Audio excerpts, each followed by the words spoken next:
नमस्कार दोस्तों, स्वागत है आपका warlock of the magus world के एक और नए एपिसोड में।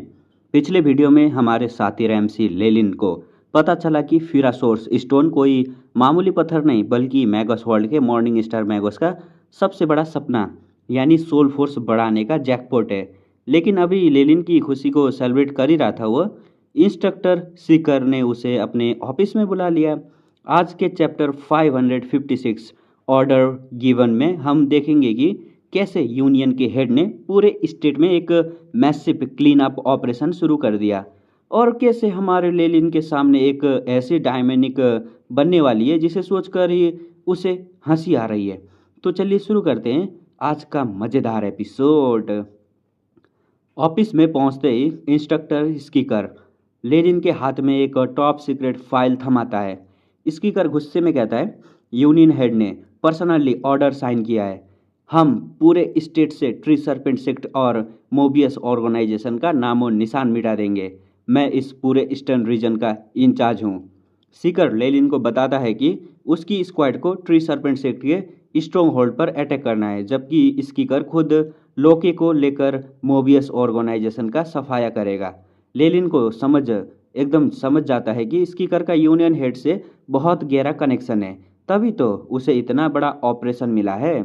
जब लेलिन ऑफिसर बाहर निकलता है ना, तो उसे वहाँ लोकी मिलता है। ऑफिस से बाहर निकलने के बाद लोकी ने अभी अभी नाटक करते हुए फायर प्लम के 7th लेवल अर्थ रैंक में ब्रेक थ्रू दिखाया था ताकि वो स्कीकर का ट्रस्ट जीत सके। लोकी बाहर से तो लेलिन को बड़े रेस्पेक्ट से सैल्यूट करता है, पर उसकी आंखों में लेलिन के लिए भयानक जेलसी थी। एकदम जलन में मरा जा रहा था। वो सोच रहा था, मैं भी कैप्टन, ये भी कैप्टन, पर ये स्काई रैंक है और मैं अभी बस अर्थ रैंक दिखा पा रहा हूँ। सब लोग इसी की ना तारीफ करते हैं। लेलिन इनर एकदम अंदर ही अंदर रियलाइजेशन करता है। वो लेलिन लोकी के ना एकदम कंधे पर हाथ रखकर हंसता है और आगे बढ़ जाता है। लेलिन दिल में सोचता है, बेचारा स्कीकर, बेस में सब बातें कर रहे हैं कि ले और लोकी उसके सबसे बड़े वफादार राइट और लेफ्ट हैंड हैं, पर जब स्कीकर को पता चलेगा कि उसके दोनों हैंड्स असल में दुश्मन के खुफिया स्पाइज हैं, तो उसके चेहरे का एक्सप्रेशन देखने लायक होगा। यहाँ पर अपने विला में वापस आकर लेलिन जब डॉक्यूमेंट चेक करता है तो वो दंग रह जाता है। यूनियन के पास ट्री सर्पेंट सेक्ट का एक एक बेस की ऐसी डिटेल्ड इंफॉर्मेशन थी जो बिना किसी अंदरूनी खबरी मतलब इनसाइडर स्पाई के बिना मिलना नामुमकिन है। लेलिन के दिमाग तेजी से चलने लगते हैं।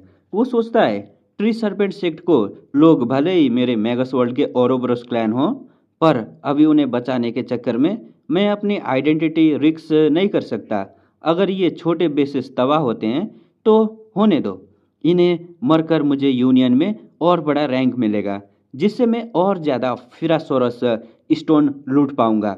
इसी काले और बेरहमी से भरे प्लान को सोचते वक्त लेलिन के अंदर का एक असली मॉर्निंग स्टार मैगस जाग जाता है और उसकी आंखों में एक भयानक रूप, एकदम रूह कांप देने वाली ठंडक, बोन चिलिंग आइसेस एकदम आ जाती है। उसी वक्त दरवाज़ा खुलता है और हमारा प्यारा चमचा माइज ठंडे कमरे में एकदम मजा लेने के लिए अंदर आने की कोशिश करता है। लेकिन जैसे ही ना उसकी नज़र लेलिन के उस खूंखार एक्सप्रेशन पर पड़ती है, माइज के वहीं पर तोते उड़ जाते हैं। उसके जिस्म से ठंडे पसीने छूटने लगते हैं और उसके पैर कांपने लगते हैं। माइज दिल में न कसम खाता है कि वो जिंदगी में कभी भी बॉस लेके इस रूप में नहीं देखना चाहता। लेलिन तुरंत अपनी एक्टिंग बदलता है और हंसकर कहता है, क्या हुआ माइज, फाइल देखो और अपना प्लान बताओ। माइज डरते डरते कहता है, बॉस हमारी स्क्वाड छोटी है, हमें लोकल मिलिट्री यहाँ पर मदद लेनी पड़ेगी। लेलिन कहता है, परफेक्ट, लोकल आर्मी से कनेक्ट करने का काम तेरा है, मुझे निराश मत करना।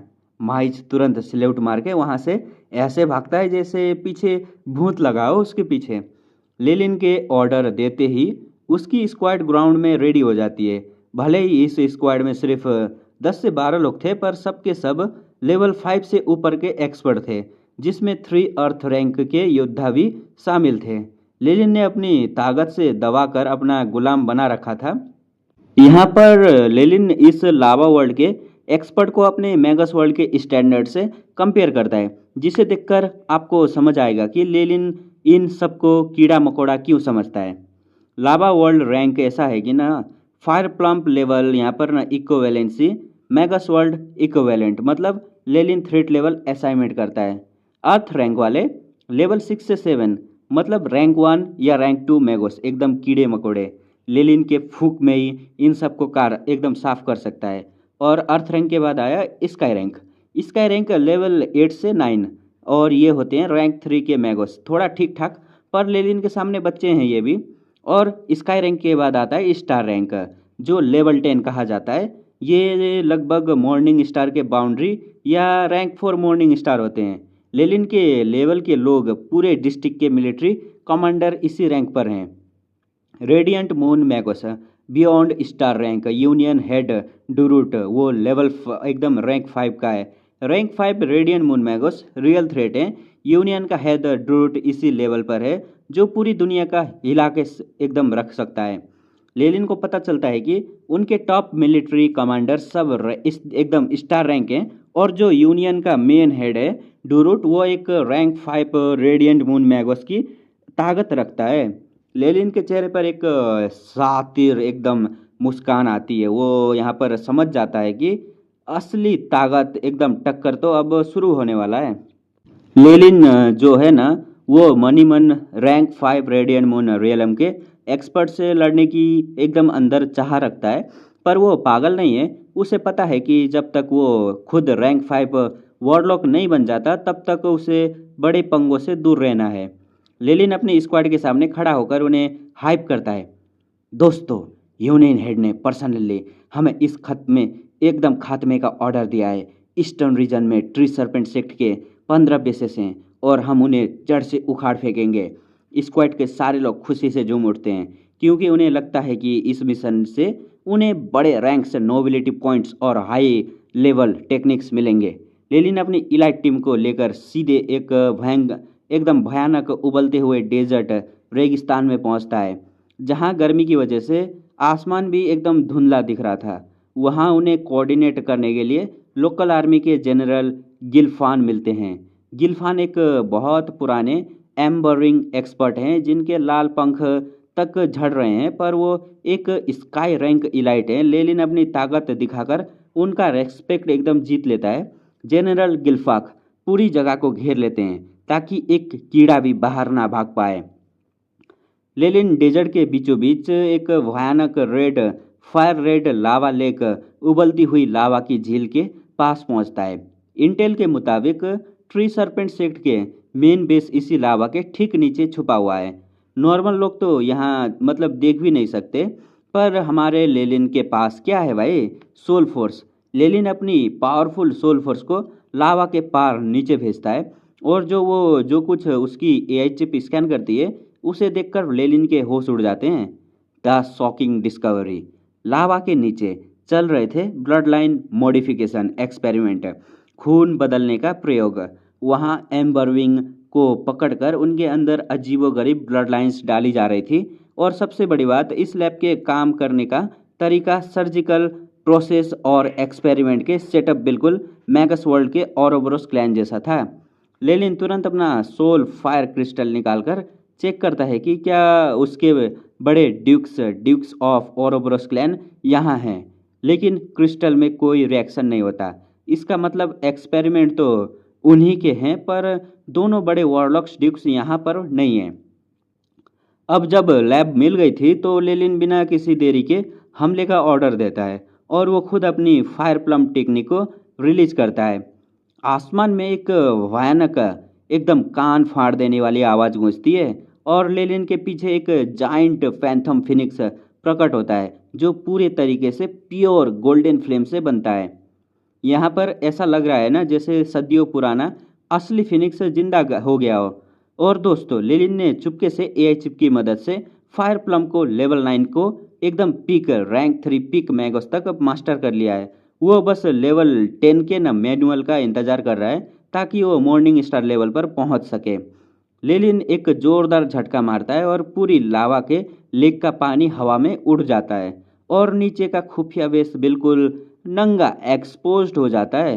बेस के सारे कल्टिस्ट आसमान में उस गोल्डन फिनिक्स को देखकर चिल्लाने लगते हैं, ओह नहीं, एटलान के ब्लैक लेदर डॉग्स का यहाँ पर आगमन हो चुका है।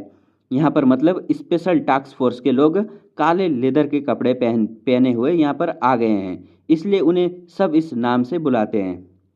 लेलिन मिड ईयर में उन्हें देखता है और कहता है, तुमने खुद ब्लैक रोब्स पहने हैं और हमें डॉग्स बोल रहे हो, चलो खत्म करो। लेलिन के ऑर्डर देते ही उसके तीनों अर्थ रैंक सबऑर्डिनेट बेस में घुसकर भयानक एकदम कत्लेआम मास्केर शुरू कर देते हैं। उन ऑर्डिनरी कल्टिस्ट की ताकत अर्थ रैंक के सामने बिल्कुल घास फूस जैसी थी और देखते ही देखते वो पूरा बेस एकदम तबाह हो जाता है। यहाँ पर ना बेस के बाहर निकलते ही ट्री सर्पेंट सेक्ट का एक ब्लैक रोब्ड लीडर जिसका नाम वुर्फ था, लेलिन को देखकर हंसता है और कहता है, ओए तू ही है ना इस ईस्टर्न रीजन का सो कॉल्ड जीनियस स्पीकर का पाला हुआ कुत्ता। भाई हमारे लेलिन को कोई कुत्ता बोले और वो जिंदा बच जाए, ऐसा हो ही नहीं सकता। लेलिन अपनी आंखें खोलता है और उसकी आंखों से आग के दो गोले निकलते हैं। सुस। लेनिन का पूरा जिस्म आग की एक पतली एकदम लकीर में बदल जाता है और वो पलक झपकते ही उस लीडर के माथे के आर पार निकल जाता है। अगले ही सेकंड में वो लीडर एक आग की मसाल टॉर्च बनकर खड़ा का खड़ा राख हो जाता है, एकदम इंस्टेंटली वेपोराइज्ड। ये देखकर दूसरी फीमेल लीडर जो वुफ की लवर थी पागल हो जाती है। वो गुस्से और नफरत में चिल्लाती है और अपने डिवाइस से ऑर्डर दे देती है, एक्टिवेट द बर्जक लेजियन।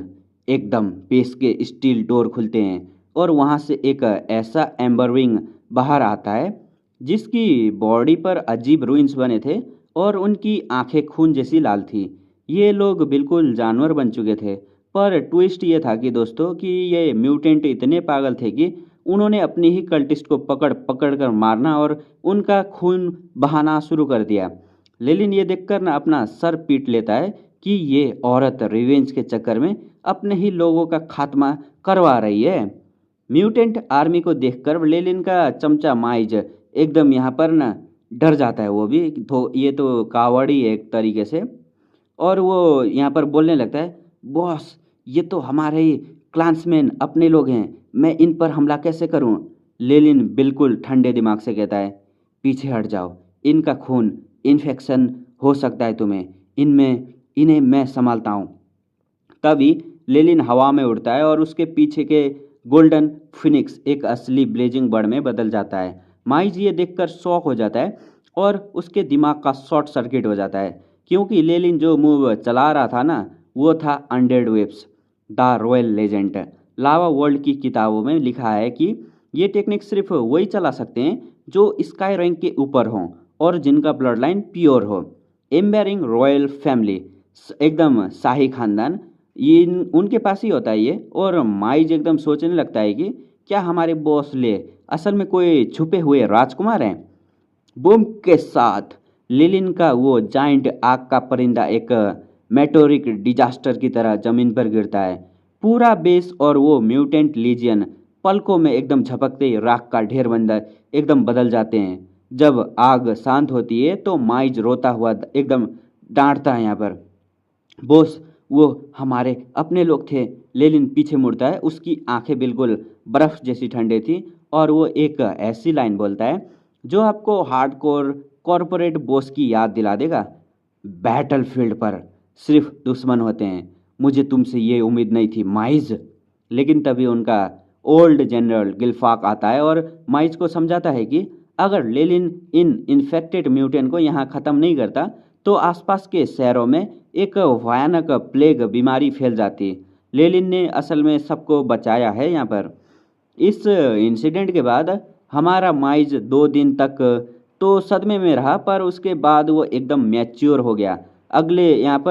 अगले जितने में भी यहाँ पर ना बेसिस पर हमला हुआ, मतलब जितने बेसिस पर हमला हुआ, माइज सबसे आगे रहकर एकदम बेरहमी से दुश्मनों को एकदम काटने लगा। वो सोच रहा था कि वो जितना ज़्यादा कल्टिस्ट को मारेगा उतना ही काम एकदम एम्बरिंग उन्हें जुल्म का शिकार होंगे।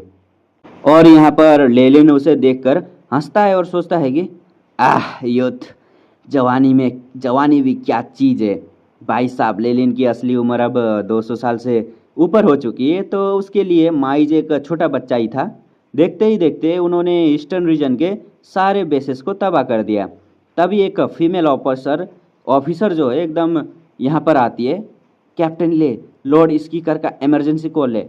लेलिन फ़ोन उठाता है। स्कीकर फ़ोन पर लेलिन के रिजल्ट की तारीफ तो करता है, पर लेलिन अपनी शातिर मैगोस बुद्धि से समझ जाता है कि स्कीकर की आवाज़ में एक भयानक गुस्सा और टेंशन छुपा है। स्कीकर ऑर्डर देता है, कैप्टन ले, अपनी पूरी स्क्वाड को लेकर तुरंत वुक्स सिटी पहुंचो और मुझे मिलो। लेलिन धीरे से पूछता है, सर सर, क्या वो कोई बड़ा पंगा हुआ है? स्कीकर बस इतना कहता है, हाँ कुछ बड़े इश्यूज हो गए हैं, और फ़ोन रख देता है। लेलिन फ़ोन रखकर अपनी चिन को स्ट्रोक करता है और सोच में पड़ जाता है। मैंने तो ट्री सर्पेंट सेक्ट को मिट्टी में मिला दिया, पर ऐसा लगता है कि स्कीकर और लोकी जिस मोबियस ऑर्गेनाइजेशन से लड़ने गए थे, वो इस ट्री सर्पेंट से भी कहीं गुना ज़्यादा डेंजरस और ख़तरनाक निकली। चलो अब चलते हैं वुक्स सिटी। लेलिन ना यहाँ पर दिमाग लगाता है कि ना यूनियन हेड ने सिर्फ दो ही ग्रुप को ना टारगेट क्यों किया। पहला था ट्री सर्पेंट सेक्ट, जो हमारे मैगस वर्ल्ड के वॉरलॉक का है, और दूसरा मोबियस ऑर्गेनाइजेशन। लेलिन समझ जाता है कि अगर ट्री सर्पेंट के पास फॉरेन एक्सपर्ट हैं, तो पक्का मोबियस के पास भी कोई ऐसा जैकपॉट रिसोर्स है जिसे यूनियन हड़पना चाहता है। वो तुरंत अपनी स्क्वाड लेकर वुक सिटी पहुंचता है, जहां सिक्योरिटी इतनी टाइट थी कि आने जाने वालों की चड्डी तक चेक हो रही थी। जैसे ही यहाँ पर लेलिन बेस में इंटर करता है, वहाँ उसे मिलता है लोकी, जो खुद एक खुफिया स्पाई है। लोकी ऐसा चेहरा बनाकर आता है जैसे उस पर यहाँ पर दुखों का पहाड़ टूट पड़ा हो। वो कहता है, ओह ले, शुक्र है तुम आ गए। इंस्टीट्यूटर पर दुश्मनों ने भयानक काउंटर अटैक किया है, तुम अंदर चलकर खुद ही देख लो। लेलिन इंटरनल एकदम अंदर ही अंदर सोचता है। लेलिन दिल ही दिल में न लोकी के लिए तालियां बजाता है और सोचता है, वाह रे लोकी, क्या एक्टिंग करता है रे तू, तुझे तो मैगस वर्ल्ड का ऑस्कर अवार्ड मिलना चाहिए। लेकिन जैसे ही लेलिन अंदर जाकर दरवाजे खोलता है ना, वो हैरान रह जाता है। हमारा दबंग इंस्ट्रूटर स्कीकर पूरे तरीके से एकदम एकदम ना यहाँ पर ना पत्तियों से लपेटे एक मम्मी बनकर बैठा है, और उसका एक हाथ चेस्ट पर बंधा हुआ है। स्कीकर लेलिन को देखता है तो उसकी जान में जान आती है। वो लेलिन के अंदर एकदम बढ़ती हुई फायर प्लम्प एनर्जी को देखकर कहता है, ले, तू तो अब 9th level peak sky rank पर पहुंचने ही वाला है। तू ट्रेनिंग में जल्दी ही मुझसे भी पीछे छोड़ देगा मुझे। लेकिन बिना किसी देरी के वहाँ अपनी वफादारी का ना झूठा नाटक शुरू कर देता है। स्पीकर आगे बताता है कि ना आखिर उनके साथ क्या हादसा हुआ। वो बताता है कि उन्होंने मोबियस ऑर्गेनाइजेशन के एक बेस पर अटैक किया था, और वहाँ उन्हें उनके ना रेड एकदम क्लोथेड बिशप मिल गए। स्पीकर को लगा कि बड़ा जैकपॉट लग गया, इसलिए उसने आर्मी के कई सारे स्काई रैंक जेनरल को बुला लिया और पूरी बेस को लूट लिया। उन्हें वहाँ से भयानक मात्रा में वैल्यूएबल रिसोर्स मिले। लेकिन असली खेल तब शुरू हुआ जब वो रिसोर्सेस लेकर वापस आ रहे थे। रास्ते में उन पर एक ऐसा खूंखार एम्बुश मतलब हमला हुआ कि सब कुछ पलक झपकते ही तबाह हो गया। सारे स्काई रैंक जनरल वहीं के वहीं मर गए, सारा माल लूट लिया गया, और सिर्फ स्कीकर जिंदा बच पाया। लेलिन बाहर आकर लोकी को एकदम घेर लेता है और असलियत पूछता है। लोकी धीरे से बताता है, भाई हमला करने वाला कोई सेना नहीं थी, वो सिर्फ एक अकेला बंदा था, क्योंकि वो एक स्टार रैंक 4 मॉर्निंग स्टार का गोल्ड लेवल एक्सपर्ट था। लेलिन हाँ में हाँ मिलाता है, पर उसका शातिर दिमाग तेजी से कैलकुलेशन लगाने लगता है। वो सोचता है, एक मॉर्निंग स्टार एक्सपर्ट के सामने स्काई रैंक के लोग तो चीटियां हैं। अगर उसमें बाकी सबको मार दिया और सिर्फ स्कीकर को जिंदा छोड़ा, तो इसका मतलब साफ है, स्कीकर का जो कैपिटल में बैठने वाला बॉस बैकिंग है, वो इतना खतरनाक है कि एक मॉर्निंग स्टार मैगोस भी उससे पंगा लेने से डरता है। लोकी आगे बताता है कि इस हादसे के बाद यूनियन ने अपने सबसे बड़े हैवीवेट एक्सपर्ट नॉर्थन ड्यूक, जो खुद एक मशहूर स्टार रैंक है, वो उसको न यहाँ भेजा है। स्कीकर इसलिए दुखी है क्योंकि अब सारी लाइमलाइट और क्रेडिट नॉर्थन ड्यूक के खाते में चली जाएंगे। लेकिन लेलिन का ध्यान क्रेडिट पर नहीं बल्कि उस स्टोलन रिसोर्स मतलब वही जो लूटा हुआ रिसोर्स है उस पर ना है जो उस मिस्टीरियस स्टार रैंक मैगोस ने लूटा है। उसमें पक्का फिरासोर्स स्टोन होंगे। जैसे ही लेलिन अपने अकेले कमरे में जाता है सडनली उसके पॉकेट में हलचल होती है। वो अपना crimson blood line gem stone बाहर निकालता है और देखता है कि उसके अंदर जो पेल सोल फ्लेम्स आत्मिक एकदम ज्वाला थी वो भयानक तरीके से चमकने और आपस में मिलने लगी है। लेलिन के चेहरे पर एक सातिर मुस्कान आती है। लो जी, जिनका ना इंतजार था वो आपस में मिल चुके हैं। अब सीन स्क्रीन शिफ्ट होता है वुक्स सिटी के बिल्कुल पास उबलते हुए लावा के बिल्कुल गहरे एकदम टेल बॉटम में, जहां एक खुफिया स्पेस बना हुआ था। इस मैग्मा चैम्बर के अंदर दो भयानक फिगर्स क्रॉस लेग्ड बैठे हुए थे। इनमें से एक मेल था जो बिल्कुल गंजा था, बिना किसी आईब्रो या दाढ़ी के। ये है हमारा ड्यूक गिलबर्ट। और उनके ठीक सामने बैठी थी एक लड़की जो ब्लड रेड कपड़ों में थी और उसकी आंखें सांप जैसी खौफनाक वर्टिकल पुपिल वाली थी। ये है हमारी ड्यूचेस एमा। सडनली ड्यूक गिलबर्ट अपनी आंखें खोलते हैं और शौक होकर कहते हैं, मुझे अभी अभी अपनी सोल फ्लेम की हलचल महसूस हुई है। कौन सा वॉरलॉक इस लावा वर्ल्ड में इंटर कर चुका है? ड्यूचेस एमा भी अपने अजीब आंखें एकदम चमकाते हुए कहती हैं, मुझे भी वही फीलिंग आई। क्या ये यूनियन का कोई ट्रैप जाल है? गिलबर्ट कहते हैं, क्या पता वॉरलॉक यूनियन से हमारे लिए कोई रेनफोर्समेंट मदद आई हो। एमा गुस्से में मुंह बनाती है और कहती है, अगर वॉरलॉक यूनियन के भरोसे रहते तो आज हम इस नरक में ना फंसे होते। तभी यहाँ पर ना ड्यूचेस एमा और ड्यूक गिलबर्ट अचानक हवा में उड़ते हैं और क्योंकि ना उन्हें अपने बिल्कुल पास एक बहुत ही पावरफुल मॉर्निंग स्टार वॉरलॉक की ऑरा महसूस होती है। लेकिन ट्विस्ट ये था कि दोस्तों कि ना उस आने वाले बंदे की कीमियोन स्नेक ब्लड लाइन इतनी प्योर और थिक थी कि ड्यूक गिलबर्ट के तोते उड़ जाते हैं। गिलबर्ट हैरान होकर एमा से कहते हैं, ये कैसे हो सकता है? हमारे ओरोब्रोस क्लैन में सिर्फ 3 ही मॉर्निंग स्टार वॉरलॉक थे। क्या हमारे मरे हुए फर्स्ट एल्डर जिंदा हो गए? क्योंकि इस नए बंदे की blood line purity first Elder से भी कहीं ज़्यादा थी। तभी वो तेज क्रिम्सन रोशनी धीरे धीरे गायब होती है और सामने प्रकट होता है एक हैंडसम जवान लड़का। उसके चेहरे पर एक प्यारी सी मुस्कान थी और वो गिलबर्ट के आगे झुककर कहता है, मेंटोर, मैं आ गया हूँ। और भाई साहब, लेलिन को इस रूप में देखकर गिलबर्ट और एमा का मुंह खुला का खुला रह जाता है और उनकी आंखें भर आने लगती हैं एकदम खुशी से। उन्हें अपने आंखों पर यकीन ही नहीं हो रहा था कि उनका छोटा सा स्टूडेंट अब एक रैंक 4 मॉर्निंग स्टार बन चुका है। और कुछ देर बाद जब दोनों ड्यूक्स का शौक थोड़ा कम होता है तो लेलिन उन्हें पूरी कहानी सुनाता है। वो बताता है कि कैसे उसने फोस्फोरस स्वैम्प की जंग में डेमोन हंटर साइरेल को जान से मार दिया और वॉरलॉक क्लान को तबाह होने से बचा लिया। अब वहाँ सिचुएशन बिल्कुल कंट्रोल में है। लेकिन हाँ, हमारे साटिर लेलिन ने अपनी एआई चिप और लामिया फिंगर वन जैसा मेगा सीक्रेट उन्हें से छुपा लिया और सीनियर ने पूछा भी नहीं, क्योंकि हर मॉर्निंग स्टार के अपने एकदम कांड और सीक्रेट होते हैं। एमा जब सुनती है कि लेलिन ने अकेले इतने बड़े एक्सपर्ट साइरेल का खात्मा कर दिया तो उसके दिल में लेलिन के लिए रेस्पेक्ट 100 गुना बढ़ जाती है। तभी लेलिन अपने गले से एक सिल्वर वाइट नेकलेस निकालता है। ये और कुछ नहीं बल्कि उसके एस्ट्रल गेट के कोऑर्डिनेट्स थे। लेलिन कहता है, अगर आप दोनों वापस मैगस वर्ल्ड चलना चाहते हैं तो मैं अभी पोर्टल खोल सकता हूँ। लेकिन दोनों ड्यूक्स अचानक शांत हो जाते हैं और एक झूठी मुस्कान के साथ मना कर देते हैं। लेलिन तुरंत गेम समझ जाता है और हंसता है, आह, तो आप दोनों यहाँ फिरासोर्स स्टोन के चक्कर में रुके हैं। The फिरासोर्स stone.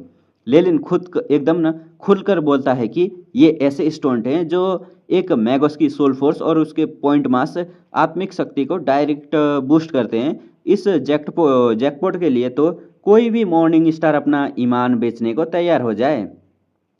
एमा अब सारे पर्दे हटा देती है और बताती है कि जुपिटर लाइटनिंग ने उन्हें धोखा तो दिया था, पर उन्होंने इस लावा वर्ल्ड में आकर लोकल मतलब एकदम ऑपरेशन रेसेस को मिलाकर एक फेक कल्ट बनाया। Tree serpent sect. बाहर से लगता है कि ये लोग एटलान यूनियन के खिलाफ रेवोल्यूशन कर रहे हैं, पर अंदर का सच ये था कि ये सिर्फ फिरासोर्स स्टोन चुरा रहे थे। और लेलिन जो है ना, फिर फर्स्ट एल्डर के बारे में पूछता है।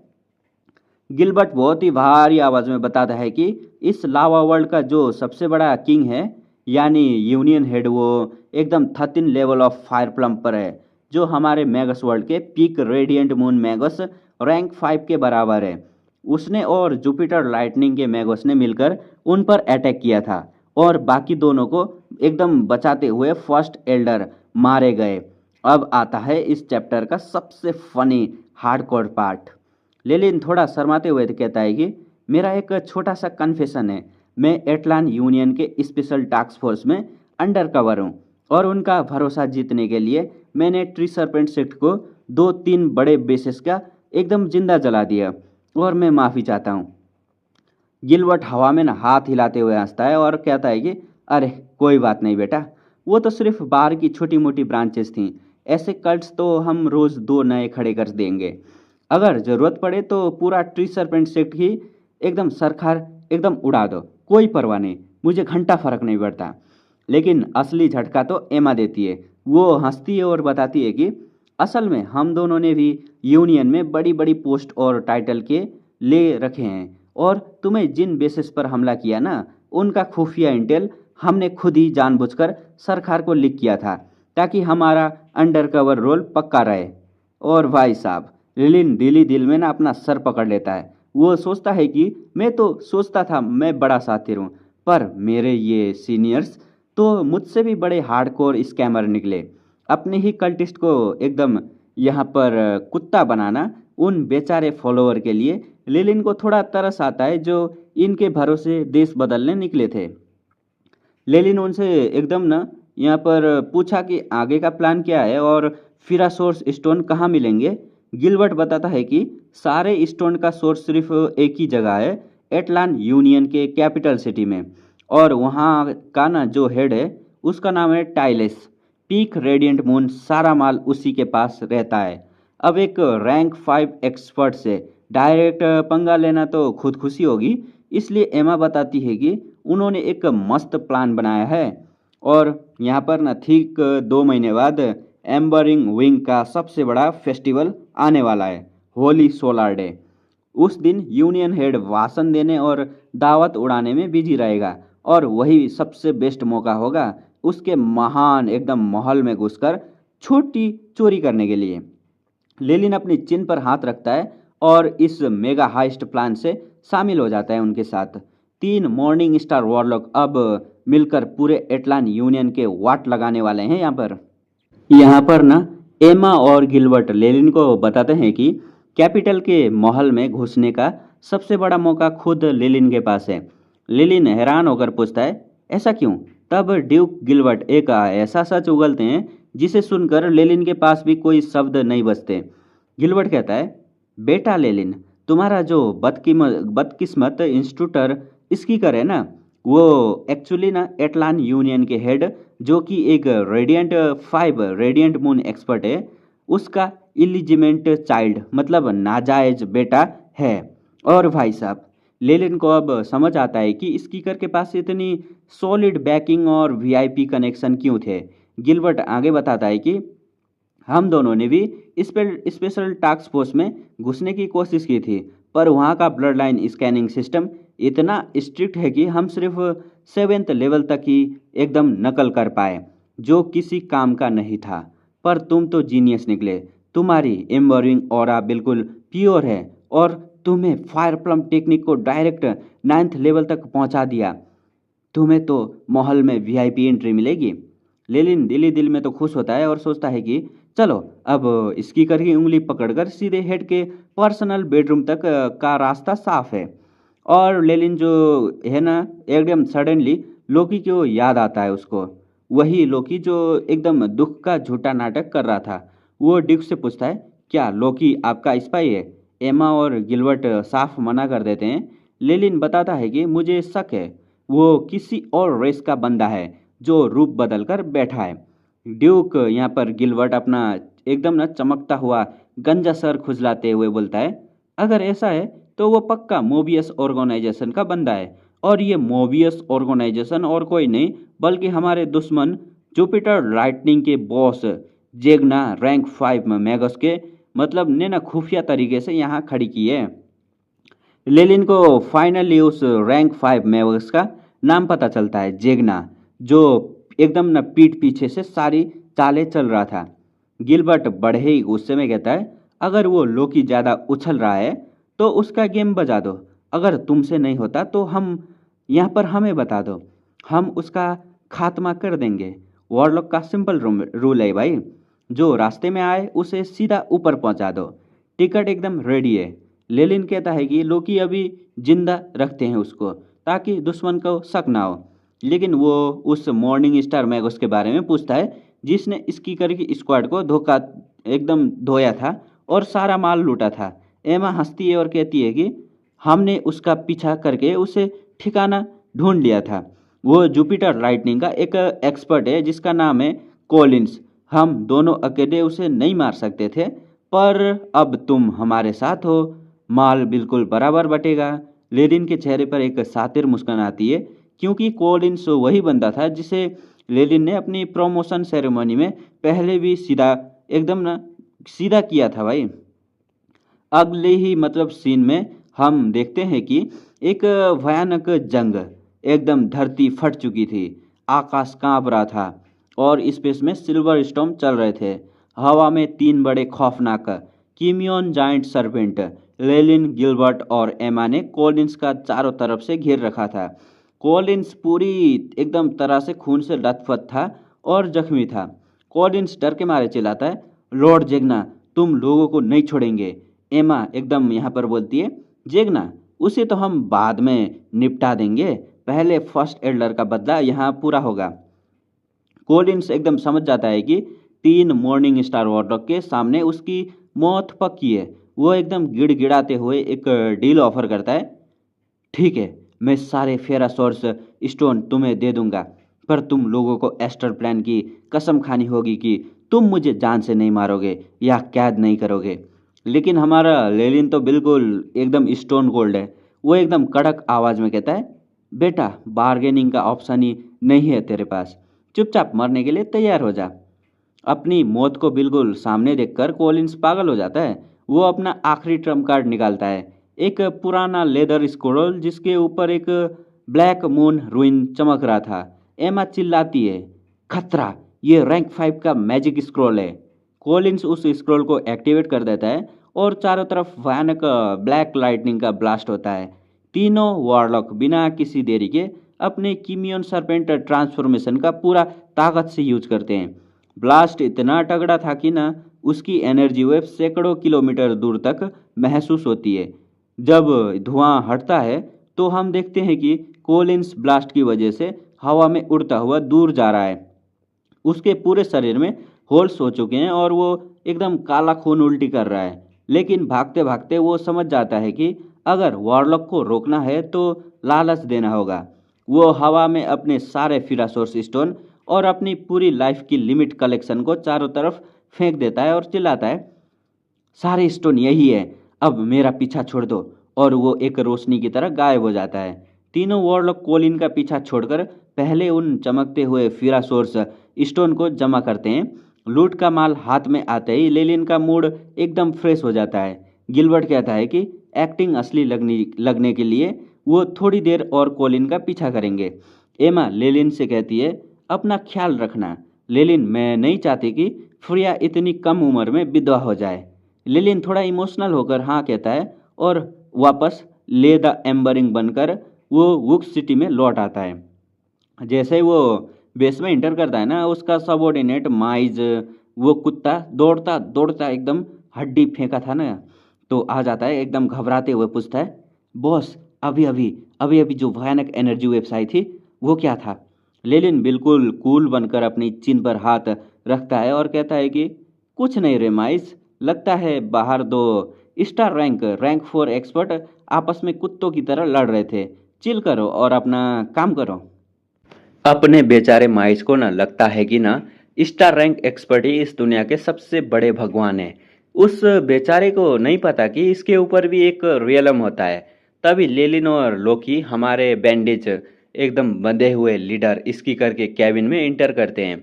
पूरे कमरे में दवाइयों की बदबू आ रही थी। स्कीकर थोड़ा थका हुआ लग रहा था, पर उसकी मेंटल स्टेट पहले से बेहतर थी। वो कहता है, क्या तुम दोनों ने भी वो भयानक एनर्जी वेव्स महसूस की? लगता है कोई नया स्टार रैंक एक्सपर्ट आया है। सिचुएशन बहुत खराब है। ले, पूरी स्पेशल टास्क फोर्स को ऑर्डर दे दो कि कोई अभी अभी बिना सोचे समझे कोई एक्शन नहीं लेगा। तभी हमारा लेलिन थोड़ा शर्माते हुए और एकदम झूठी एकदम झिझकते हुए दिखाते हुए बोलता है, स्टूटर, एक्चुअली जब वो जंग हो रही थी ना, तो मैं चोरी चुपके से बैटलफील्ड के पास चला गया था। और ये सुनते ही स्कीकर का मुंह खुला का खुला रह जाता है। वो सोचता है, ये लड़का पागल है क्या? स्टार रैंक की लड़ाई की एक छोटी सी वेब भी एक स्काई रैंक को राख बना सकती है, और ये वहां घूमने गया था। पास में खड़ा लोकी भी बिल्कुल सन्न हो जाता है। लेनिन एकदम झूठ बोलते हुए कहता है, सर, मैं तो बस आप पर हमला करने वाले उस स्टार रैंक का पता लगाने गया था को ताकि जब हमारे नॉर्थर्न ड्यूक आए तो उनकी मदद हो सके। लेनिन के पुराने हॉट हेडेड बिहेवियर को देखकर स्कीकर को उस पर बिल्कुल शक नहीं होता। लेनिन तुरंत अपने एकदम पॉकेट से एक स्केच निकालता है जिसमें दो चेहरे बने थे।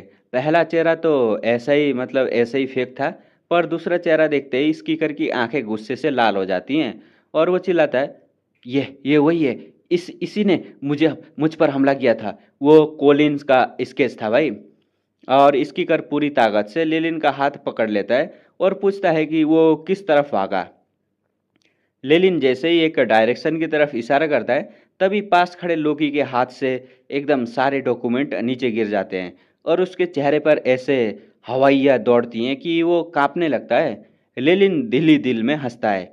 उसे अब 100% कन्फर्म हो चुका था कि लोकी एक्चुअली मोबियस ऑर्गेनाइजेशन का स्पाई है, मतलब जुपिटर लाइटनिंग का है, और उसका बॉस कॉलिंस है।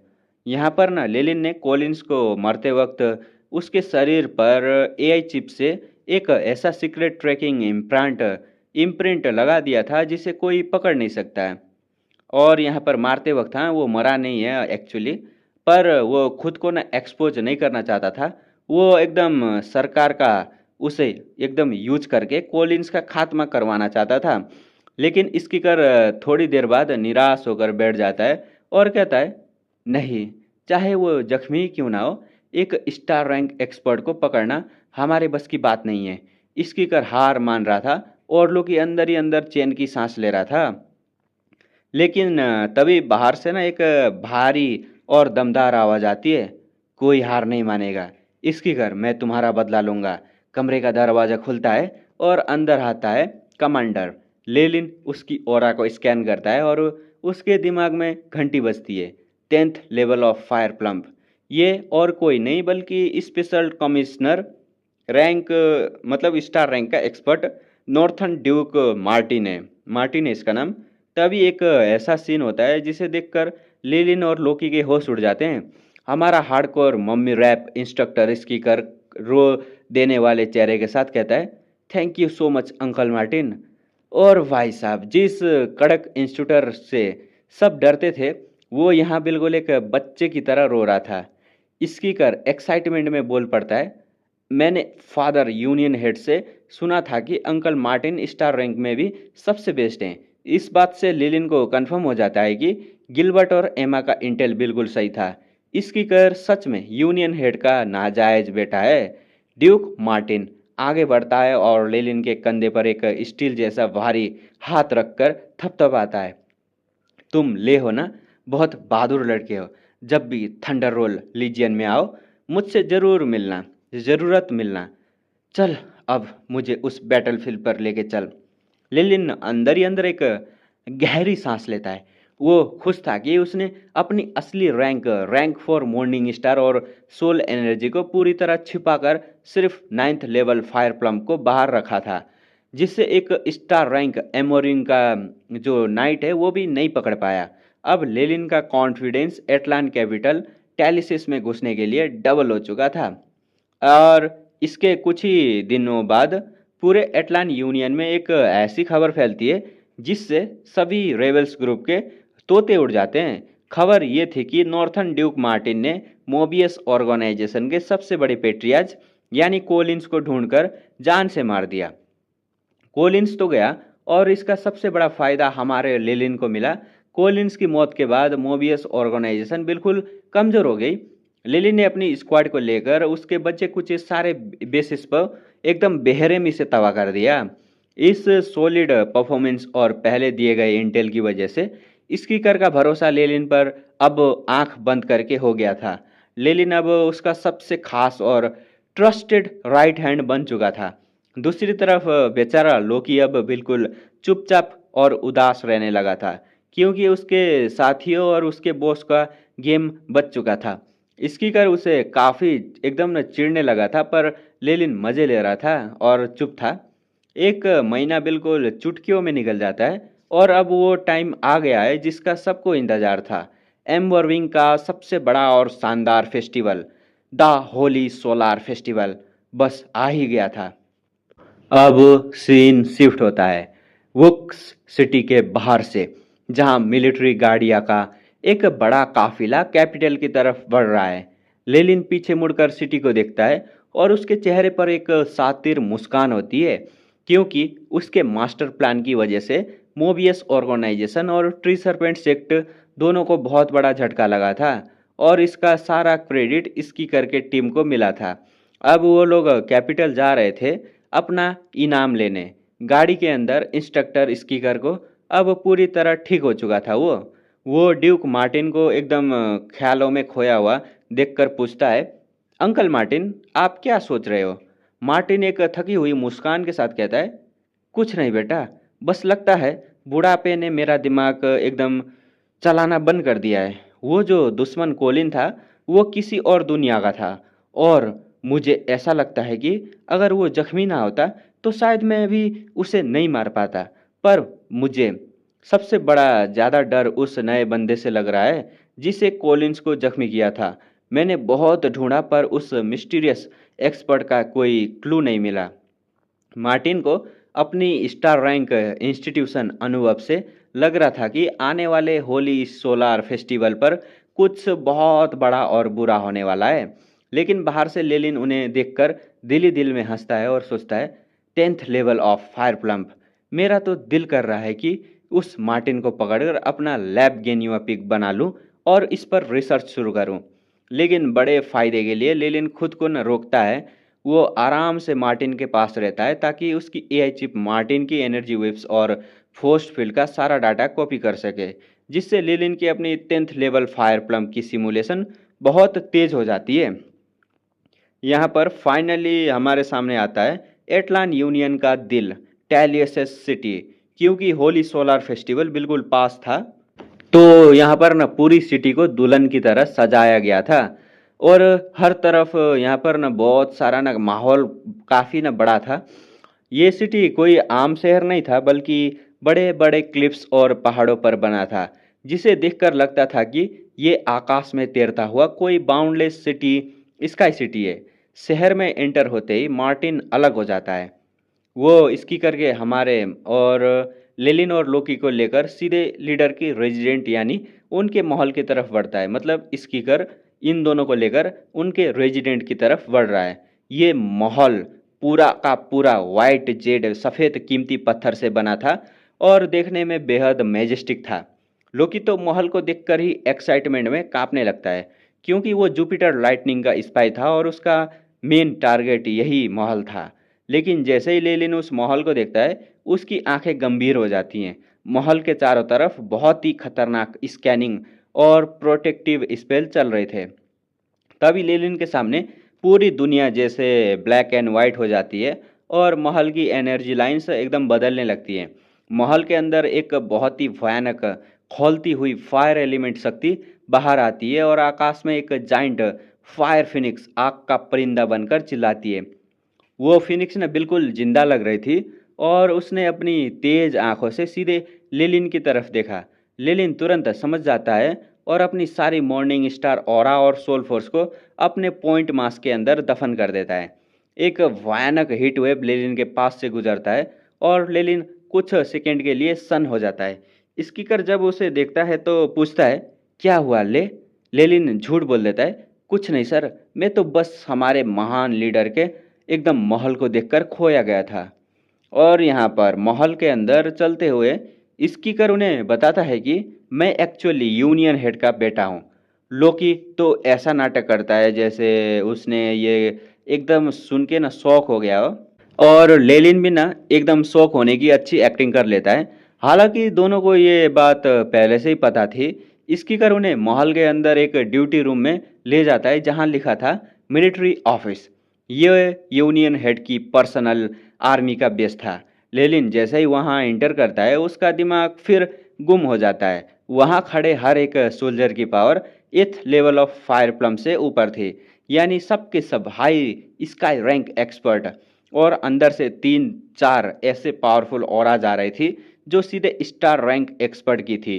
लेलिन समझ जाता है कि यूनियन हेड सच में एक रैंक 5 मैगस है जो स्टार रैंक को भी अपने इशारों में नचाता है। स्कीकर वहां से एक स्टाफ को अपना एम्बलम देता है। वो स्टाफ मेंबर एक पीक स्काई रैंक एक्सपर्ट था, दो जो ना वो एम्बलम को एक मशीन में डालकर ना स्कैन करता है और कहता है, ऑफिसर स्कीकर, आप अपने 2 सबॉर्डिनेट के साथ अंदर जा सकते हैं। जैसे ही वो लोग आगे बढ़ते हैं, लेलिन बिना एकदम सेकंड वेस्ट किए अपने दिमाग में चिल्लाकर कहता है, एआई चिप इस पूरे महल का structure, layout, thermal energy, radiation और केमिकल रिएक्शन सब कुछ रिकॉर्ड करो और एक एकदम टोपोग्राफिक मैप तैयार करो। क्योंकि हमारे दोनों वॉरलॉक ड्यूक्स गिलवर्ट और एमा ने लेलिन को बोला था कि बेटा तुम अंदर जाओ और हम बाहर से आराम करेंगे। इसलिए लेलिन इस पूरे एरिया का मैप बना रहा था ताकि होली इस सोलार सिटी पर जब वो एकदम चोरी करें तो उन्हें हर एक खुफिया रास्ता का पता हो। लेलिन को पता था कि फिरासोर्स स्टोन इसी महल के अंदर छुपे हैं और महल के ढेर सारे सेंचुरीज और खुफिया कॉर्नर को पार करने के बाद ऑफिशियल उन्हें एक बड़े से रेड डोर, लाल दरवाजे के सामने खड़ा कर देते हैं और वो करके कहता है, लीडर अंदर हैं, आपके पास सिर्फ आधा घंटा है। स्कीकर एक लंबी सांस लेता है और दरवाजे के ब्रास हैंडल को पकड़कर आवाज देता है, फादर। दरवाजे के अंदर से एक बहुत ही शांत पर ऐसी आवाज आती है जो स्पेस और फिजिक्स के रूल को भी एकदम बदल रही थी, अंदर आ जाओ। लिलिन दिल में सोचता है, अंदर एक रैंक 5 मैगस बैठा है, लेकिन मेरे पास एआई चिप है और 9th लेवल फायर प्लम का परफेक्ट कवर है जो मेरी असली शक्ति को छुपाने के लिए काफ़ी है। और लेलिन बिना डरे स्पीकर के पीछे पीछे दरवाजे के अंदर चला जाता है। लेलिन को तो अच्छी तरह पता था कि ना ये उसके लिए सबसे बड़ा टेस्ट है। अगर यूनियन हेड ने उसके डिस्गाइज को पकड़ लिया तो कहानी यहीं ख़त्म हो जाएगी। लेकिन लेलिन अकेला नहीं था। महल के बाहर ड्यूक गिलबर्ट और एमा पूरी ताकत के साथ बैकअप के लिए तैयार बैठे थे। अगर बात बिगड़ी तो 3 मॉर्निंग स्टार वॉरलॉक मिलकर वहां से आराम से भाग सकते थे। लेलिन दिमाग में चिल्लाता है, एआई चिप मेरी सारी मॉर्निंग स्टार एनर्जी को हाइड करो। एआई चिप बीप एनर्जी इंडुलेशन को कंसील किया जा रहा है, पूरे एम्बरिंग ऑरा को सिमुलेट किया जा रहा है। लेलिन जैसे ही कमरे में एंटर करता है वहाँ का माहौल देखकर हैरान रह जाता है। वो एक पुरानी ग्रैंड स्टडी रूम थी जहाँ एक ऐसा डोमेन बना हुआ था जो एकदम सदियों के इतिहास से अपने आप को एकदम जिंदा रखे हुए था। कमरे के बीच में बैठा था एक बेहद हैंडसम यंग मैन जिसके बाल और आईब्रोज लाल रंग के थे और वो थोड़ा थोड़ा स्कीकर जैसा दिखता था। वो और कोई नहीं बल्कि एटलान यूनियन का हेड था। लीडर अपनी खोलती हुई तेज गेंद से लेलिन और लोकी को देखता है। लेलिन को लगता है जैसे उसकी सोल फोर्स बाहर आने के लिए एकदम छटपटा रही है, पर वो बड़े ही शातिर तरीके से अपनी 9th लेवल फायर प्लम की शक्ति को आगे कर देता है और अपनी असली ताकत को अंदर दफन रखता है। लीडर हल्का सा एकदम सरप्राइज होकर कहता है, हाँ तुम ले हो ना, अपना सर उठाओ। लेलिन एकदम यहाँ पर ना रिफ्लेक्स की तरह अपना सर उठाता है। लीडर उसकी ताकत और प्योर फ्लेम एनर्जी को देखकर इम्प्रेस हो जाता है और कहता है कि बहुत अच्छी ताकत है तुम्हारी। वो लोकी को तो बिल्कुल इग्नोर ही कर देता है, क्योंकि एक रैंक 5 मैगोस के सामने 7th लेवल के सोल्जर की कोई औकात नहीं थी। वो उन्हें आगे आगे भी इन्हें यूनियन की सेवा करने को बोलता है और वहां से जाने का इशारा करता है। और यहाँ पर जैसे ही लेलिन और लोकी कमरे से बाहर आते हैं, दरवाजा बंद हो जाता है और अंदर सिर्फ स्कीकर और उसका बाप यानी लीडर रह जाते हैं। लीडर का टोन एकदम बदल जाता है और वो बड़े प्यार से कहता है, बेटा इन कुछ सालों में तुम पर बहुत मुसीबतें आई हैं। स्कीकर थोड़ा स्टिफ होकर न कहता है कि ये तो यूनियन की सेवा है। लीडर कहता है, चलो तुम्हारी कामयाबी देखकर तुम्हें टाइलियस आर्मी का एडमिरल बनाया जा रहा है, लेकिन एक बात सुनो, तुम्हारे जो दो सबॉर्डिनेट हैं ले और लोकी, उनमें कुछ गड़बड़ है। स्कीकर के दिमाग घूम जाता है। वो तुरंत लेलिन का पक्ष लेते हुए कहता है, ले की लॉयल्टी पर तो कोई शक नहीं है फादर। लीडर हंसता है और कहता है कि हाँ, ले का तो कोई बड़ा इशू नहीं है। वो एक्चुअली बहुत पहले ही 9th लेवल फायर प्लम्प पर पहुंच चुका है, पर वो तुम्हारी रेस्पेक्ट करने के लिए और तुम पर प्रेशर न डालने के लिए 8th लेवल का नाटक कर रहा है। वो बहुत बड़ा जीनियस है। उसे अपने साथ एकदम जोड़ने के लिए तुम उसे 10th level of fire plum की टेक्निक गिफ्ट कर देना, वो तुम्हारा वफादार बन जाएगा। स्कीकर अंदर ही अंदर एकदम शर्मिंदा हो जाता है कि लेलिन उससे भी आगे निकल गया। लेकिन तभी लीडर सबसे बड़ा बम फोड़ता है, लेकिन जो वो लोगी है ना, वो एक बहुत बड़ी प्रॉब्लम है। असली लोगी कब का मर चुका है और जो तुम्हारे साथ घूम रहा है वो किसी दूसरे रेस का इम्पोस्टर बहरूपिया है। वो पक्का मोबिस या ट्री सर्पेंट सेक्ट का स्पाई है जो होली सोलर फेस्टिवल पर तबाही मचाने आया है। स्कीकर एकदम गुस्से में लाल पीला होकर खड़ा होता है। मैं अभी जाकर उस साले को एकदम गिरफ्तार करता हूँ, पर लीडर उसे रोक देता है और कहता है कि कोई जल्दी नहीं है, वो तो बस एक छोटा सा कीड़ा है, उसे अभी खेलने दो। और यहाँ पर माहौल एकदम महल के बाहर आकर लेलिन लोकी को एकदम बाय बोलता है और बिना सरकारी बेस एकदम पर गए कैपिटल के एक सस्ते और सुनसान इन यहाँ पर इन में जाकर एक कमरा रेंट पर ले लेता है ताकि किसी को शक ना हो। जैसे ही वो कमरे का दरवाज़ा लॉक करता है, अंधेरे कॉर्नर में से दो ट्रांसोलेंट परछाइयाँ बाहर आती हैं, हमारे ड्यूक गिलवर्ट और ड्यूक एमा। लेलिन पूछता है, क्या ये जगह सेफ है? एमा हंसती है और कहती है, बिल्कुल, हमें यहाँ ऐसे पावरफुल बाउंड्रीज और स्पेल फॉर्मेशन लगा दिए हैं कि इनके स्टाफ और गेस्ट सब हाइपोथेसिस हो चुके हैं। लेलिन उन्हें माहौल का ना पूरा महल जो है ना उनका ना पूरा हाल बताता है और जो मैप उसने कॉपी किया था वो उसके सामने रख देता है। आगे वो बताता है कि ना यूनियन हेड सच में बेहद खतरनाक है। उसने अपने जीवन में जितने भी रैंक 5 रेडिएंट मून मैगोस देखे हैं, ये उनमें सबसे पावरफुल सोल शक्ति वाला बंदा है जो फिरासोर्स स्टोन का यूज करके लगातार अपनी सोल को सप्लीमेंट कर रहा है। गिलवत भी ना थोड़ा कांप जाता है यहाँ पर, कहता है कि हम कोशिश करेंगे कि ऑपरेशन के वक्त हमारा उससे कोई आमना सामना ना हो। तभी लेलिन एमा से पूछता है, तुम्हारी तैयारी कैसी चल रही है? एमा एकदम यहाँ पर ना हंसती है और कहती है कि एकदम खिलखिलाते हुए हंसती है वो, बहुत ही स्मूथ बेटा। लेलिन अब से मुझे विस्काउंट फ्लावर और ड्यूक गिलबर्ट को अर्ल वायलट बोलना। ये सुनने के बाद मतलब क्या है इसको, गिलबर्ट को ना विस्काउंट फ्लावर और यहाँ पर मतलब हाँ ड्यूक गिलबर्ट को ना अर्ल वायलट बोलना है और इसे विस्काउंट फ्लावर बोलना है। वाह, लेलिन का तो ना दिमाग हिल जाता है। इन दोनों कीमियन वॉरलॉक ने एटलान यूनियन के नोबिलिटी सिस्टम में ऐसे फेक आइडेंटिटीज बनाई है कि ये दोनों वहाँ के बड़े बड़े अर्ल और विस्काउंट बनकर बैठे हैं। लेलिन सोचता है कि एटलान सरकार कितनी भोली है जो इन लोगों को इतनी बड़ी पोस्ट दे दी। लेकिन तभी गिलबर्ट एक ऐसी खबर सुनाता है जिससे लेलिन के चेहरे का एक्सप्रेशन एकदम बदल जाता है। गिलबर्ट कहता है कि लेलिन, हमें टाइलस कैपिटल में जुपिटर लाइटनिंग के कुछ और मॉर्निंग स्टार की एक्टिविटीज के ट्रेसेस मिले हैं। लेलिन अपनी चिन पर हाथ रखकर सोचता है, क्या वो कॉलिंस का बदला लेने आए हैं? गिलबर्ट सर हिलाता है, नहीं, उन्हें अभी तक नहीं पता कि कॉलिंस को हमने मारा है। उनका टारगेट भी वही है जो हमारा है, यानी होली सोलर फेस्टिवल के दौरान महल के फिरासोर्स स्टोन और बाकी ट्रेजर को लूटना। लेलिन की आंखों में एक गहरी और सातिर चमक आती है। वो कहता है, चलो ये तो और भी अच्छा हो गया।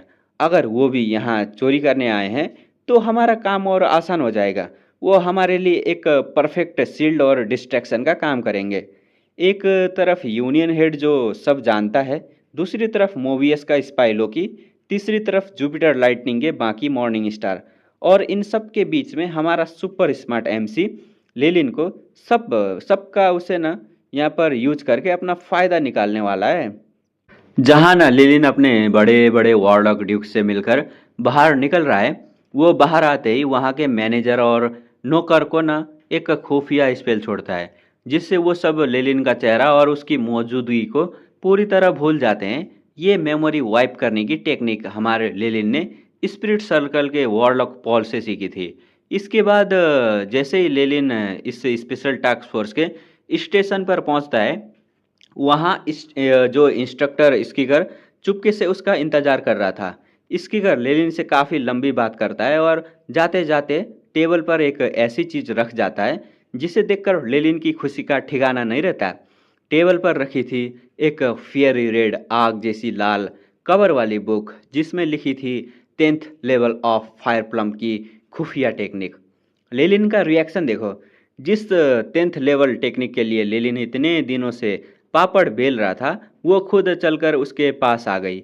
स्कीगर ने सोचा कि लेलिन उसकी रिस्पेक्ट में अपनी पावर छिपा रहा है, इसलिए उसने खुश होकर ये बुक लेलिन को गिफ्ट कर दी। लेलिन तुरंत अपनी एआई चिप को ऑर्डर देता है कि इस पूरी बुक का डाटा कॉपी करो और सबूत मिटाने के लिए बुक को तबाह कर दो। यहाँ पर अब लेलिन अपने दिमाग के मेमोरी बैंक में इस 10th लेवल टेक्निक को पढ़ना शुरू करता है। ये टेक्निक आम नहीं थी, ये एकदम सीधे स्टार रैंक मॉर्निंग स्टार को ना टच करती थी। लेलिन जैसे ही इसको ना सिमुलेट करना शुरू करता है, उसके बॉडी की एनर्जी बदलने लगती है। उसके चारों तरफ आग के क्रिस्टल एक भयानक व्हिरपुल बन जाता है। तभी लेलिन के कानों में एक बहुत ही तीखी और कान फाड़ देने वाली फिनिक्स क्राई, एकदम परिंदे की आवाज़ सुनाई देती है। लेलिन की कॉन्शियसनेस सीधे एक कॉस्मिक गैलेक्सी के एबियस स्टेरी रिवर में पहुंच जाती है। वहां आकाश में एक ऐसा जाइंट भयानक बीस्ट बैठा था जिसका शरीर कई वर्ल्ड्स जितना बड़ा था। वो थी the legendary ancient fire Phoenix, आग के परिंदों की पुरखा की क्वीन। वो फायर फिनिक्स जैसे ही अपनी आंखों से लेलिन को देखती है, उसकी आंखें गुस्से से लाल हो जाती हैं। वो तुरंत समझ जाती है कि ये बंदा एम्बोरिंग नहीं है, बल्कि एक इम्पोस्टर बेरुपिया है। फिनिक्स के गुस्से से एक भयानक क्रिम्सन एनर्जी बढ़कर सीधे लेलिन को कुचलने के लिए आगे बढ़ती है। बूम! लेलिन के पेट में एक जोरदार ब्लास्ट होता है। उसका चेहरा पीला पड़ जाता है और उसके मुंह के कोने से उल्टी वॉमिट निकल जाती है। लेकिन लेलिन खुश था क्योंकि क्रिटिकल मोमेंट पर उसकी अपनी मॉर्निंग स्टार शक्ति यानी उसके पॉइंट मास ने रिएक्ट किया और उस भयानक क्रिम्सन वेव को रोककर ब्रेक थ्रू को तोड़ दिया। अगर लेलिन एक नॉर्मल एकदम बंदा होता तो वो वहीं राख बन जाता। लेलिन लंबी सांस लेता है और समझ जाता है कि ये पूरा फायर प्लम सिस्टम क्या है। ये मॉर्निंग स्टार रैंक पर जाकर आज़ादी नहीं देता, बल्कि ये एक सेक्रीफाइस बलि का रास्ता है। जो जो भी इस लेवल पर ब्रेक थ्रू करेगा, उसे इस एंशियंट फायर फिनिक्स को अपनी बलि देनी होगी और वो हमेशा के लिए उसके ब्लड लाइन का गुलाम बन जाएगा। लेलिन को तुरंत अपनी स्नेक ड्वैगर वॉरलॉक की गॉडेस की याद आती है। उन दोनों का सिस्टम बिल्कुल सेम था। अपने फॉलोअर को ताकत दो और उन्हें अपना गुलाम बनाकर रखो। लेकिन लेलिन किसी का गुलाम बनने के लिए पैदा नहीं हुआ था। उसके दिमाग में एक बेहद क्रेजी आइडिया आता है। वो सोचता है, अगर मैं इस फायर प्लम टेक्निक को मॉडिफाई करूं और इसे अपने मेगस सिस्टम के साथ मिक्स कर दूं, तो मुझे इस फिनिक्स से भी आज़ादी मिल जाएगी और आगे चलकर मुझे स्नेक ड्वैगर के ब्लड लाइन कंट्रोल को तोड़ने का एक परफेक्ट फॉर्मूला भी मिल जाएगा। वो तुरंत एआई चिप को ऑर्डर देता है। AI chip ordered 10th level fire plump और मेरी मेडिटेशन टेक्निक कीमियन पुपिल को आपस में फ्यूज करो और सारे सेक्रीफाइज फीचर को डिलीट करो। Beep! AI chip response fusion simulation target started using 80% resource, estimated time 16 day 14 hour। लेलिन हंसता है क्योंकि ये फ्यूजन ठीक होली सोलर फेस्टिवल के दिन पूरा होने वाला था, जो कि उसके लिए परफेक्ट टाइमिंग थी। अब कहानी बदलती है महल के सबसे गहरे अंडरग्राउंड हिस्से की तरफ, जहां चारों तरफ खौलता हुआ लाल लावा मैग्मा बह रहा था। वहां एक खुफिया स्पेल फॉर्मेशन के अंदर खड़ा था एटलान यूनियन हेड, जिसका असली नाम था स्कारलेट आई, रैंक 5 मोडी रेडिएंट मून मैगोस। ये था अपना हेड। वो जमीन पर रखे एक बड़े से काले जादुई आईने में एकदम देख रहा था, और आईने के दूसरी तरफ ना कोई एम्बरिंग नहीं था, मतलब इसके ब्लड लाइन वाला नहीं था, बल्कि मैगस वर्ल्ड के जुपिटर लाइटनिंग का सबसे बड़ा बॉस रैंक 5 मैगोस जेगना था। यहाँ पर ना एकदम आर्क का सबसे बड़ा ट्विस्ट है। जेगना गुस्से में चिल्ला रहा था, स्कारलेट आई, तुम्हें पता है कि मोबियस ऑर्गेनाइजेशन मेरी है, फिर भी तुमने मेरे बंदे कोलिंस को मारने दिया, तुम्हें इसका हर्जाना देना होगा। स्कारलेट आई एकदम यहाँ पर ना गुस्सा होते हुए वो भी ना एकदम नाक सिकुड़ते हुए कहता है, अपनी आवाज नीचे रखो मेरे दोस्त, मैंने पहले ही कहा था एटलान यूनियन मेरे इलाका है, और मैं यहाँ की किसी दूसरी दुनिया के मैगोस की जासूसी बर्दाश्त नहीं करूँगा। कोलिंस पहले से ही आधा मरा हुआ था जब हमारे लोगों ने उसे ढूंढा, और उसे तुम्हारे उन तीनों दुश्मन वॉरलॉक गिलबर्ट एमा लेलिन ने मारा है। जेगना अंदर ही अंदर बहुत पछताता है। उसने सोचा था कि वो वॉरलॉक को इस दुनिया में फंसा कर मार देगा, पर उन वॉरलॉक ने अपने ब्लडलाइन ट्रेजर का यूज करके ट्रैप तोड़ दिया और यहाँ से निकल गए। स्कारलेट आई आगे कहता है, तुमने अपने वादा तोड़ा है, इसलिए हमारी फिरासोर्स स्टोन की ट्रेडिंग तब तक बंद रहेगी जब तक तुम मुझसे secondary element balancing spell formation की कीमत आधी नहीं कर देते। जेगना को फिरासोर्स स्टोन हर हाल में चाहिए थे ताकि वो रैंक 6 ब्रेकिंग डाउन रेल में पहुंच सके, इसलिए वो मजबूरी में अपनी उंगलियां चबाते हुए हाँ कह देता है। पर आईना बंद होते ही जेगना चिल्लाकर कसम खाता है कि एक दिन मैं इस स्कारलेट आई को मारकर उसकी सोल को अपने मैगस वर्ल्ड पर 10,000 साल तक टोस्टिंग पैन पर भूनूंगा। वाह, टोस्टिंग पैन भूनूंगा 10,000 साल तक। चलो वीडियो यहीं पर एंड करते हैं, मिलेंगे हम अगले एपिसोड में, तब तक के लिए बाय बाय।